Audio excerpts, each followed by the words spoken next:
بسم الله الرحمن الرحيم الحمد لله والصلاة والسلام على رسول الله صلى الله عليه وسلم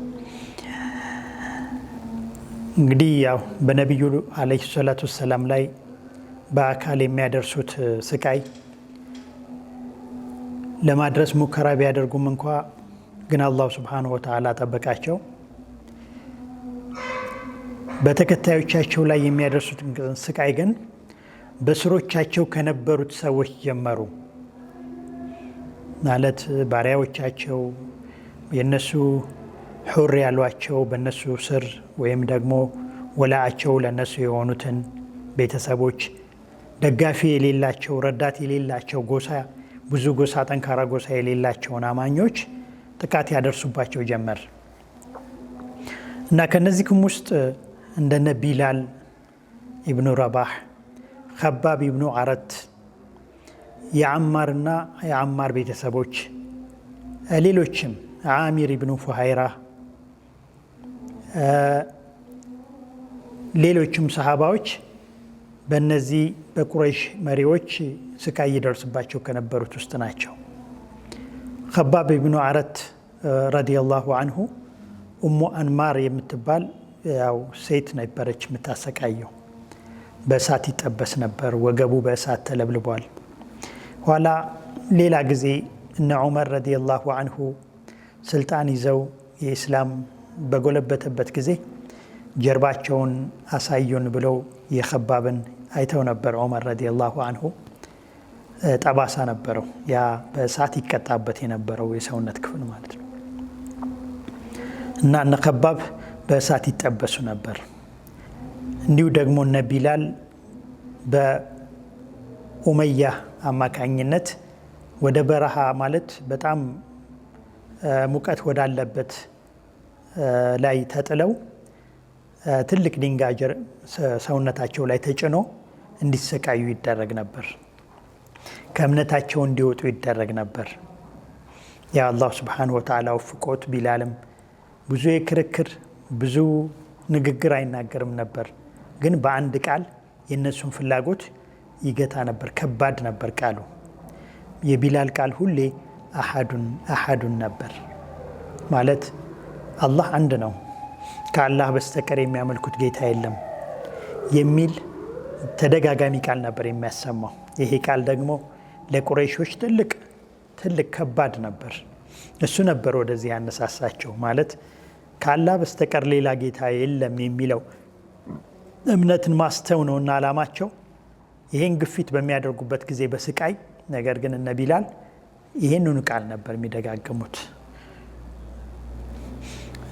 ሌሎችም ሰሃባዎችና አማር ኢብኑ ያሲርና አባትና እናቱ ቤተሰቦቹ በሙሉ በዚህ የተሰቃዩ ነበሩ አቡ ጀህልና የአቡ ጀህል ቤተሰቦች በአማርና ቤተሰቦቹ ላይ ከፍተኛ ስቃይ አድርሰውባቸዋል ነብያችንም አለይሂ ሰላቱ ወሰለም ስቃይ በደረሰባቸው ጊዜ የአማርና የአማር ቤተሰቦች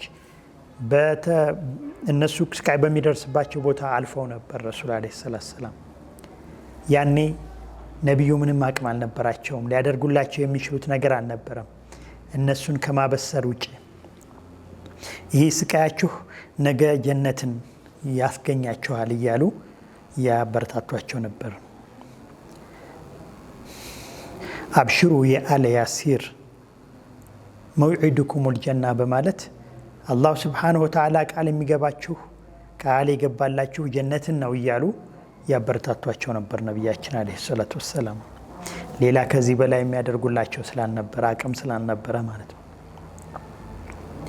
ቢላልም እንደዚሁ ይሰቃይ ነበር ማነው አማርምና ቤተሰቦቹም ይሰቃዩ ነበር ስቃይ ብቻ ሳይሆን የአማር ቤተሰቦች ፊቱ ተገድለውበታል እንግዲህ እናቱ በስቃይ ገድለዋታል አቡ ጀህል በስቃይ በጦር ወቅቶ ገድለዋታል እንግዲህ ያው ነብያችን አለይሂ ሰላቱ ሰላም በገቡላቸው አላህ በገባላቸው ቃል መሰረት የመጀመሪያዋ ሸሂድ ሴት ሆናለች ማለት ነው እንግዲህ የዚህ ኡማ የመጀመሪያው ሰማዕታት የመጀመሪያው ሸሂድ ሴት ነች ማለት ነው እንግዲህ እሷ ሁሌ ስሟም ይዘከራል ሱመያ እና መስዋዕት የተደረጉም ነበሩ ማለት ነው ከነ ቤተሰባቸው እና አማር ትልቅ ስቃይ የደረሰበት አካል ነበር ሐቂቃ። እነዚህና ሌሎችም ስቃይ የደረሰባቸውን ከነቢያችንና ከጓደኞቻቸው ለምሳሌ አቡበክር ብዙዎቹን ባሪያ የነበሩትን እየገዛ ነፃ እንዲወጡና አድርጎ እምነታቸውን በግልጽ በነፃነት እንዲወጡ አድርጓቸዋል። ለምሳሌ ቢላል ከነዚህ ነፃ አቡበክር ነፃ ካወጣቸው ሰዎች አንዱ ነበር። ሐቂቃ ያው የአቡበክር ገንዘብ ለእንደዚህ አይነቱ ነበር ይውል የነበረው ማለት ነው። ከስቃያቸውም እንዲሁ ከባርነታቸውም ነፃ እንዲወጡ አድርጓቸዋል ማለት ነው። እንዲህ ደካማ ቤተሰብ ያላቸው ባሪያዎች ወይንም ደግሞ እንደዚህ ቀደም ከገለጽናቸው ውጪ የመካ የቁረይሽ ልጆችም ሆኖ ስቃይ የደረሰባቸው ብዙ ናቸው። ለምሳሌ እንደነ ሳዕድ ብኑ አቢ ወቃስ አይነቶቹ ታስረዋል። በቤተሰቦቻቸው የታሰሩት እንደነ ሙስዓብ አይነቶቹ፣ ዑስማን ብኑ አፋን በአጎቱ በሐከም ብኑ አቢል ዓስ አማካኝነት ታስረዋል። ለምን አመንክ ተብሎ ማለት ነው። ሙስዓብ በእናቱ አማካኝነት ታስረዋል። እንግዲህ እነዚህ የተመቻቸው ድሎት ላይ ይኖሩ የነበሩ ሰዎች ናቸው። ሙስዓብ ሁሉም ሰው እንደሚያውቀው የሄደበት ቦታን ሁሉ እንኳ ይታወቅ ነበር። የሄደበት መንገድ ሽታውን ሁሉ ነገር ይገልጽ ነበር እና የተመቻቸው ነበሩ። ግን ለምን አመናችሁ፣ ለምን በአላህ አመናችሁ ተብለው እስራት የተፈረደባቸው ሰዎች ነበሩ። ዑስማንም እንደዚሁ በአጎቱ አማካይነት ታስረዋል። የአእምሮ ጫና ተደርጎባቸዋል። ለምሳሌ እንደነ ሳዕድ ብኑ አቢ ወቃስ አይነት እናቱ ላታናግረው፣ ላትበላ፣ ላትጠጣ 3 ቀን ሞክራለች እምነቱን እስካለቀቀ ድረስ ብላ ማለት ነው። ነገር ግን አልተሳካላቸውም። ሁሉም ሙከራቸው አልተሳካም ማለት ነው።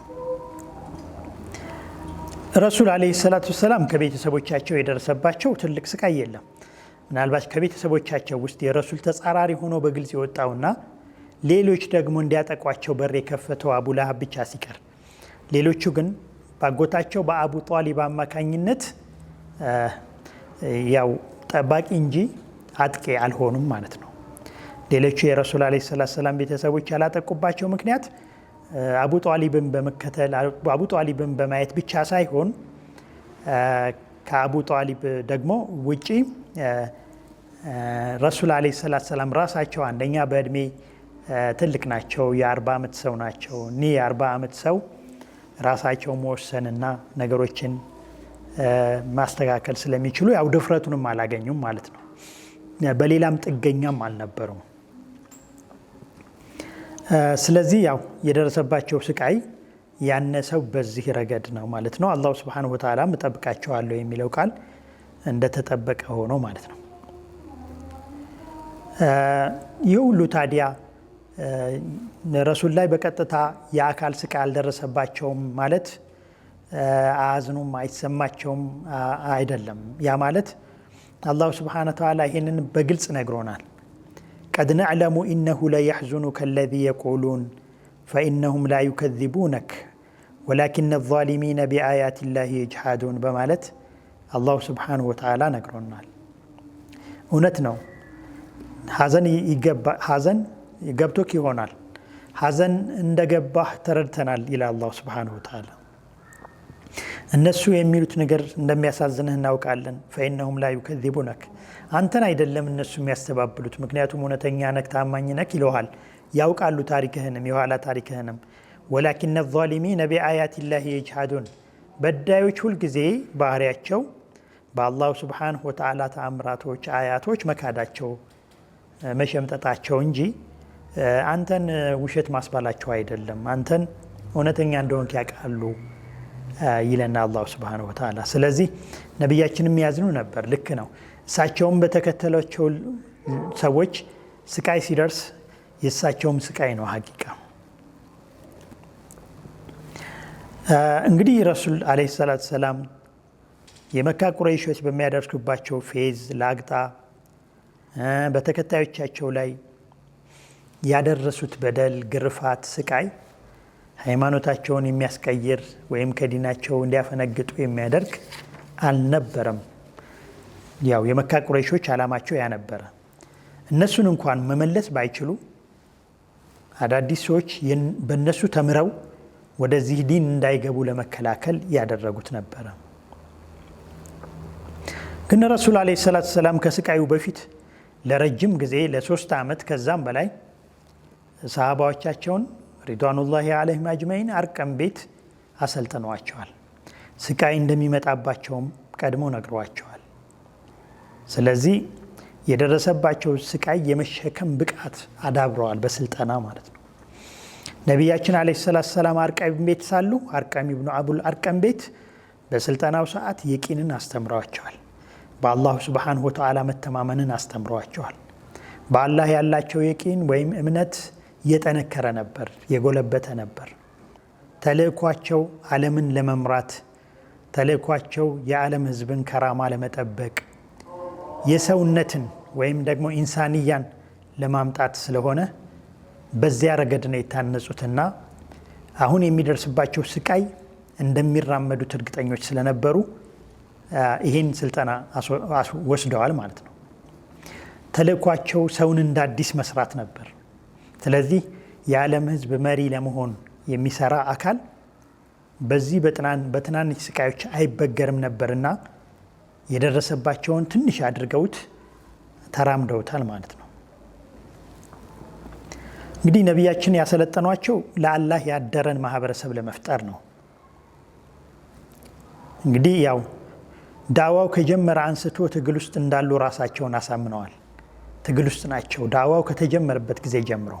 ትግል ውስጥ ያለ ደግሞ ብዙ መሰናክል እንደሚያጋጥመው እርግጠኞች ስለነበሩ ይጠብቁታል። ይሄ አዲስ ነገር አይደለም የገጠማቸው። ለዚያ ነው ስቃይ በበዛባቸው ጊዜ ሁሉ በኢማን የተጋፈጡት። ለዚያ ነው ቅጣቱ ጠንቶባቸው ወደ ረሱል በመሄድ ስሞታ ቢያቀርቡ እንኳን አንዳንዶቹ ስቃዩ በርትቶባቸው ለረሱል ዓለይሂ ሰላቱ ወሰላም ስሞታ ቢያቀርቡም ግልጽ በሆነ ቃል ዱዓቶች ረፍታቸው፣ ደህንነታቸው፣ ደማቸውን ሁሉ ለዳዕዋ ሲሉ ይከፍላሉ በማለት በግልጽ አሳስበዋቸዋል። ረሱል ዓለይሂ ሰላቱ ወሰላም የዳዕዋውም ሆነ የእምነት ነፃነት ያለ ዋጋ እንደማይገኝ በደንብ አረጋግጠውላቸዋል። ረሱል ዓለይሂ ሰላቱ ወሰላም አንዳንዴ እኮ ባጢልም በባጢል መንገድ ላይ ያለም ሁሉ ወዶ ዋጋ ይከፍላል፣ እንኳንስ በሐቅ መንገድ ላይ ያለው ሰውና ማለት ነው። ያው ግን የሰው ልጅ ባህሪ ሆነና የሰው ልጅ በመሰረቱ ሞትን ይፈራል፣ መኖርን ይመርጣል፣ ቅጣትን ይፈራል፣ አለመቀጣትን ይመርጣል። ነገር ግን እውነተኛ ሙስሊሞች ከስም ሙስሊሞች የሚለዩት ከመኖር ፍቅር እና ከፍርሃት መላቀቃቸው ነው። የመኖር ፍቅር ፍርሃት የሚባል አይኖርባቸውም ቀልባቸው ውስጥ ማለት ነው። እውነተኛ ሙስሊሞች በተለይ ደግሞ ረሱል ዓለይሂ ሰላቱ ሰላም ያነጿቸው ሰሃባዎች የዚህ አይነት ባህሪ ነበራቸው። ሌሎችም ሙስሊሞች የእነሱ መንገድ የሚከተሉ ዱዓቶችም የዚህ ባህሪ ባለቤቶች መሆን አለባቸው። መኖርን ማፍቀራቸው መሰረታዊ እምነታቸውን ሊያዘናጋቸው አይገባም። የሞት ፍርሃታቸው ደግሞ ከሞት በኋላ ላለው አገር የሚያሰራውን ስራቸውን ሊያስተጓጉልባቸው አይገባም። ምንም እንኳ የሰው ባህሪ ቢሆንም ግን ጠንካራ የሆነ ሙስሊም ግን እነዚህን አሁን የሰው ባህሪ ራሱ ላይ ለውጦ ሞትን የማይፈራ እንዲሁ ደግሞ መኖርን የማያፈቅር ሰው ይሰራል ማለት ነው። ነቢያችን ዓለይሂ ሰላቱ ሰላም በዚህ አይነት ሁኔታ ነበር ያው ሰዎችን የሰሩት። ኸባብ ኢብኑ አረት ስቃዩ በበዛበት ጊዜ፣ እሳቱ በበዛበት ጊዜ ወደ ረሱል ዓለይሂ ሰላቱ ወሰላም መጣና ያ ረሱለላህ አላ ተስተንሲር ለና አላ ተድዑ ለና ይላቸው ነበር። ረሱል ዓለይሂ ሰላቱ ወሰላም ስቃዩ በዛብንና አላህ እንዲረዳን አትጠይቅልንምን? ስቃዩ በዝቶብናልና አላህን አትለምኑልንምን? በማለት ይጠይቃቸው ነበር። ነቢያችን ዓለይሂ ሰላቱ ወሰላም ግን መልሳቸው ቆራጥ ነበረ።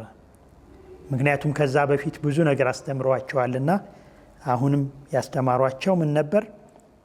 ከእናንተ በፊት የነበረ አማኝ ከእናንተ በፊት የነበረ አማኝ ጉድጓድ ተቆፍሮ እዛ ውስጥ ካስገቡት በኋላ መጋዝ አምጥተው ራሱን ለሁለት ሲከፍሉት እንኳ ከእምነቱ ፍንግጥ አይልም ነበረ። ስለዚህ እናንተም ይሄ ጉዳይ ይሳካል፣ ግን እናንተ እየቸኮላችሁ ነው በማለት ነበር የመለሱለት ረሱል አለይሂ ሰላቱ ወሰላም። ስለዚህ ይሄ መልሳቸው በጣም ጠንካራ ቢሆንም እንኳ ሐቁ ግን ይሄ ነው። ያለምንም መስዋዕትነት የሚገኝ ድል የለም። ያለምንም መስዋዕትነት እንኳንስ ዲንን የሚያክል ትልቅ ነገር አይደለም ጥቂት የዱንያ ጥቅም እንኳን አትገኝም። ስለዚህ መስዋዕትነት አስፈላጊ መሆኑን ረሱል አለይሂ ሰላቱ ወሰላም ገና ከመነሻው ለሰሃባዎቻቸው ያስተማሩት ይሄንን ነው። ይሄን ጥቅም ታገኛላችሁ ለዚህ ነው ብለው አልተጣሩም ረሱል አለይሂ ሰላቱ ወሰላም። ይህ ለዳዕዋና ለእምነት ነፃነት የሚከፈል ዋጋ ነው። ደም፣ ጊዜ፣ ሀብት፣ ሌሎችም ዋጋዎች ለዲንና ለእምነት ነፃነትና ለዳዕዋ ነፃነት የሚከፈሉ ሀብቶች ናቸው። ስለዚህ እነዚህ ሳይከፈሉ ዳዕዋም ድል አያገኝም፣ የዲንም ነፃነት ማግኘት አይቻልም ማለት ነው። ለዚህ ነው ሰሃባዎች ወደዚህ ዲን በሚገቡበት ጊዜ ምን እናገኛለን ብለው አልነበርም የሚገቡት። ከኛ ምን ይጠበቃል ነበር የመጀመሪያ ጥያቄያቸው የነበረው። ስለዚህ የመጀመሪያ ጥያቄያቸውን ነው ተግባራዊ የሚያደርጉት። ከኛ ምን ይጠበቃል? ይህን በአቡበክር ለማየት ይቻላል። አቡበክር ረዲየላሁ አንሁ የመጀመሪያ ጎልማሳ አማኝ ነው።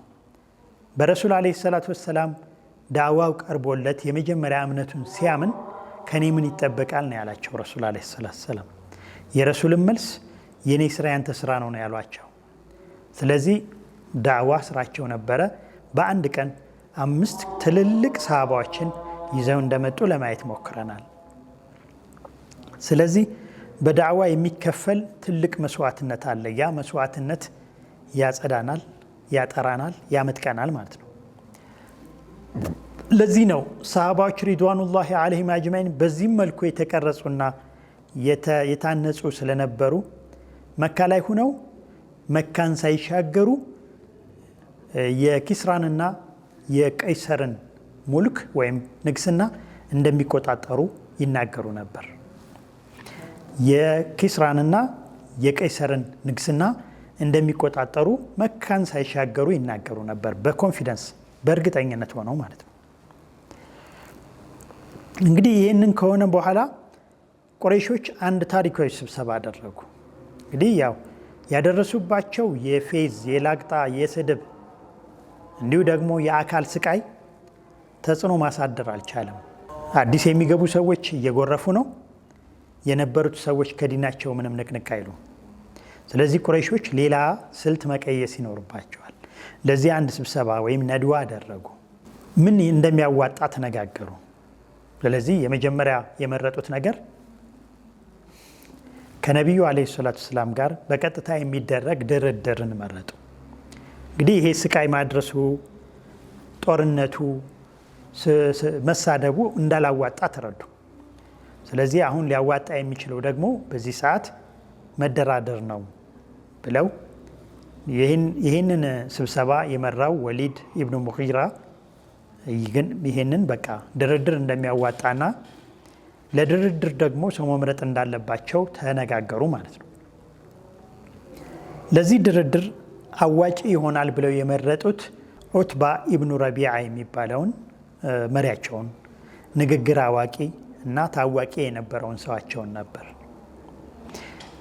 ዑትባ ኢብኑ ረቢዓ የተባለው ነገር አዋቂ ስለነበር ወደ ረሱል ተላከ። ረሱልም አለይሂ ሰላቱ ወሰላም አጠገብ እንደደረሰ የወንድሜ ልጅ ሆይ፣ ያው የወንድሜ ልጅ ማለታቸው ለሳቸው እድሜ ነበርና አባታቸው። ስለዚህ ያው ቤተሰብም ስለሆኑ ዘመዳሞችም ስለሆኑ የቁረይሽ አባል ስለሆኑ በዚህ አይነት መልኩ ነበር የሚጣሩት። ይሄ ደግሞ የማቅረብ ቃል ነው። የወንድሜ ልጅ ሆይ በቤተሰቦችህ በእኛ ዘንድ ያለህን ቦታ ታውቀዋለህ። እኛ አንተን የምናይክ አሷዲቁል አሚን ታማኙና እውነተኛው ብለን ነው። እስኪ የማቀርብልህን ነገር ስማኝና ከፊሉን እንኳን ልትቀበለው ስለምትችል የማቀርብህልን ነገር እስኪ አድምጠኝ አላቸው። ነቢያችንም አለይሂ ሰላቱ ወሰላም እሺ ተናገር ዑትባ ብለው ተናገሩ። ዑትባም ይዘህ የመጣኸው ገንዘብን ትፈልግ ከሆነ ይሄ ይዘህ የመጣኸው ከአላህ አመጣሁት የምትለው ነገር ይዘህ የመጣኸው ነገር ገንዘብ ትፈልግበት ከሆነ ከኛ የበለጠ ባለሀብት እስክትሆን ድረስ ገንዘብ እናዋጣልክ። በዚህ ይዘህ በመጣኸው ነገር ደግሞ ስልጣንን ከሆነ የምትፈልገው ያላንተ ነገሮቻችንን የማንወስንበትን ስልጣን እንስጥክ። በዚህ ይዘህ በመጣኸው ነገር ደግሞ ንግስናን ከሆነ የምትፈልገው በእኛ ላይ እናንግስክ። ይዘህ የመጣኸው ነገር የሚታይህ ነገር እያስቸገረህ ተቸግረህ ከሆነ በግድ ከሆነ የሚያናግርክ ሐኪም እናምጣና ያ ሕክምና የሁላችንንም ገንዘብ የሚጠይቅ እስከሚሆን ድረስ እንኳን ቢሆን እናሳክምህ አሏቸው ረሱልን አለይሂ ሰላቱ ወሰላም። የአላህ መልእክተኛም አለይሂ ሰላቱ ወሰላም መልሳቸው ካዳመጡት በኋላ ጨረስክ አሉት። አሁን ያነበቡለት የቁርአን አያት ነበረ። ሱረቱ ፉሲለት እንዲህ በሚል አነበቡለት። ሐሚም ተንዚሉ ሚን አርረሕማን አርረሒም ኪታቡን ፉሲለት አያቱሁ ቁርአናን ዓረቢያን ሊቀውሚን ያዕለሙን በሺራን ወነዚራን ፈአዕረዱ አክሰሩሁም ፈሁም ላ የስመዑን። አነበቡለት እስከ 13ኛው አያት ድረስ ፈኢን አዕረዱ ፈቁል አንዘርቱኩም ሷዒቀተን ሚስለ ሷዒቀቲ ዓድን ወሰሙድ በማለት እስከ 13ኛው አያት ድረስ ሲያነቡለት ይሄ አያት 13ኛው አያት ላይ ሲደርሱ ረሱል አለይሂ ሰላቱ ወሰላም ዑትባ ደንግጦ ተነሳ ትቷቸው ሄደ ማለት ነው። ምክንያቱም ይሄ የማስጠንቀቂያ ቃል ስለነበረ እንግዲህ ይዘህ የመጣህላቸውን ነገር አንከተልም ብለው ከሸሹ አንዘርቱኩም ሷዒቀተን ሚስለ ሷዒቀቲ ዓድን ወሰሙድ የሰሙድና የዓድ የተጠፉበትን ሷዒቃ አይነት ይመጣችኋል ብዬ አስጠነቅቃችኋለሁኝ በላቸው እያላቸው አላህ ሱብሓነሁ ወተዓላ ይህን ሲላቸው ይህን ሲያነቡ ዑትባ ያው በደንብ ይረዳው ስለነበረ ደንግጦ ተንስቶ ወደ ጓደኞቹ ተመለሰ። እንግዲህ ያው ዑትባ ኢብኑ ረቢዓ ወደ ጓደኞቹ ሲመለስ ያስተላለፈው አንድ መልእክት ምንድን ነው? መሐመድንና ስራውን እንቶ ግድ የላችሁም የሚል ምክረ ሀሳብ አቀረበ ማለት ነው ዑትባ ኢብኑ ረቢዓ። ስለዚህ ረሱል አለይሂ ሰላቱ ወሰላም ያስረዱት ሁሉ አድማጭ ካገኘ በደንብ የሚረዱት ቃላቸው ሁሉ አሳማኝ የሆነ የአላህ ቃል ነውና ይህም ዋና የጠላቶቻቸው መሪ የሆነ ሰው በዚህ አይነት መልኩ ነበረ ድርድሩ ጋር የመጣው። በዚህ ድርድሩ ከሸፈ ማለት ነው። እነሱ የፈለጉት ከሚሰሩት ረሱል ከሚያደርጉት ዳዕዋ እንዲቆሙ ነበረ። ነገር ግን ረሱል እንኳን የሚቆሙና የሚያስቆመው ኃይል እንደሌለ ተደራዳሪዎቹ ራሱ መስካሪዎች ሆነዋል ማለት ነው። ስለዚህ በዚህ አይነት መልኩ ሌላኛው አማራጭ ሶስተኛው አማራጭ በዚህ አይነት መልኩ ከሸፈ ማለት ነው። እንግዲህ ቁረይሾች ብዙ አይነት አማራጮችን ተጠቀሙ ረሱልን አለይሂ ሰላቱ ወሰላም ለማጥቃት። በመጀመሪያ ማፌዝ፣ ማላገጥ፣ ማሾፍ፣ ከዚያም ደግሞ እብድነህ ማለት አድማጭ እንዳያገኙ ማድረግ፣ ከዚያ ይህም እንደማያዋጣ ሲረዱ ደግሞ ካሂን፣ ሻዒር እንዲሁ ደግሞ ቅዠት ነው የሚያወራው፣ መተተኛ ሳሒር ነው በማለት ሞከሩ።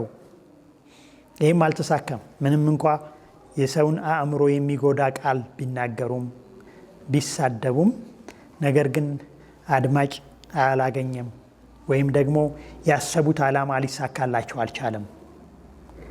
በመጨረሻም ረሱልንና አለይሂ ሰላቱ ወሰላም ሰሃባዎችን ማጥቃት ጀመሩ። የአካል ጥቃት አደረሱባቸው። በረሱል ላይ የሞከሉት የአካል ጥቃት ሳይሳካላቸው ቀረ። አላህ ሱብሓነሁ ወተዓላ ከሰዎች ስለሚጠብቃቸው ማለት ነው። በተከታዮቻቸው ላይ ያደረሱት የአካል ስቃይ ግን ግማሹን በእሳት ሲያቃጥሉ፣ ሌሎችን በበረሃ ላይ ድንጋይ ሲተኩሷቸው፣ ሌሎችን ደግሞ የተለያዩ የግርፋት ቅጣቶች ሀታ እስከ መግደል ቢደርሱም እንኳ ግቡ ግን መግደል አልነበረም። ግቡ የያዙትን ዲን ማቆምና በሱ ላይ የሚያምኑትን ሰዎች ማገድ ነበርና ያ ሊሳካላቸው ዓላማቸው ሊሳካ አልቻለም። በመጨረሻ ግን የሞከሩት ሙከራ የድርድር ሙከራ ነው። የድርድሩ ሙከራ አሁን ባየነው መልኩ ሊከሽፍ ችሏል። ማለት ያሰቡት ነገር ሊሳካላቸው አልቻለም። ሁሌ አንድ ነገር ባደረሱ ቁጥር የረሱል አለይሂ ሰላቱ ወሰላም ዳዋ እየሰፋ አማኞች እያመኑ አዲስ አማኞች እየገቡ የነበሩት እየጸኑ ያው ዲኑ እየተስፋፋ መጣ ማለት ነው። በቀጣይ የሚቀጥለውን ታሪክ ለማየት ሞክራለን። جعلني الله وإياكم من الذين يستمعون القول فيتبعون أحسن. والسلام عليكم ورحمة الله وبركاته.